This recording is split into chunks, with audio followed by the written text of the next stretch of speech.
So the next we have what happens when metals react with water. As we have seen the reactivity of metals with oxygen, with air, now we will discuss about with water. So the activity 3.10 is which is given in our textbook.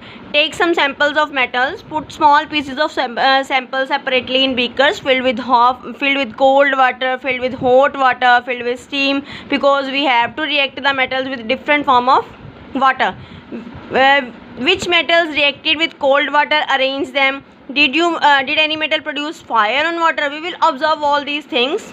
Did any metal produce fire? Also, does any metal starts floating? After some time, separate the metals which did not react with cold water. After this, make the reaction of metals with hot water also. Some of the metals which are even do not react with hot water, then react with them steam. So we will take the different form of water, either cold water, hot water or steam.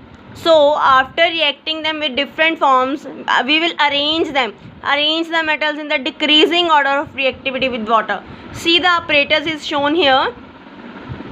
In this we have a Bunsen burner. There is a glass wool soaked in the sample.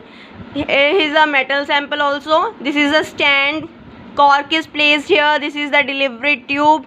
So this is a container which is having water filled. Hydrogen gas is evolved there. These are the bubbles with the void spaces. These are the bubbles formed here. These bubbles are of the hydrogen gas. So action of steam on metal. Whenever metals react with steam or water, they always form hydrogen gas. So hydrogen gas is collected on the top. Metals react with water, produces a metal oxide and hydrogen gas. What they produce? Whenever metals react with water, they produce a metal oxide and a hydrogen gas. Metal oxides that are soluble in water dissolve in it, further form metal hydroxide. Some of the metal oxides which are soluble in water, they further dissolve in water, form metal hydroxides, but all metals do not react with water. So the reaction is given here. Metal plus water give you metal oxide plus hydrogen. Further, metal oxides react with water, they form metal hydroxides. So it is given here. Metals like sodium and potassium reacts violently with cold water. So sodium and potassium are the most reactive metals. They even react with cold water violently. Reaction is so violent and exothermic. The exothermic reaction takes place. You know exothermic reaction, the reaction in which more of the heat is evolved, that is called exothermic reaction. The reaction of calcium with water is less violent. Calcium is less violent. The heat evolved is not sufficient for hydrogen to catch fire. The reaction is given here. Ca plus water give you CaOH whole twice, that is calcium hydroxide, plus the evolution of hydrogen gas. So the next we have,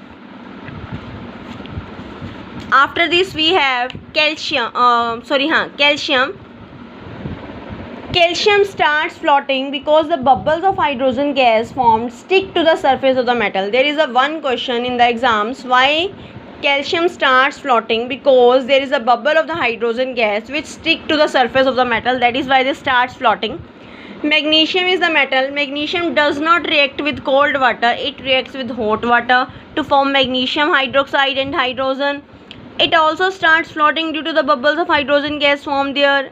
Now some of the metals are there which do not react with hot water or cold water.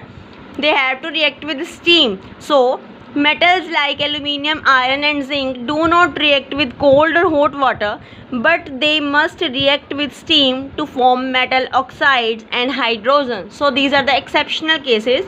Some of the more exceptions are there. Metals such as lead, copper, silver and gold, they are the least reactive or unreactive metals. They do not react with water at all. So we will arrange the different metals in the reactivity series with water.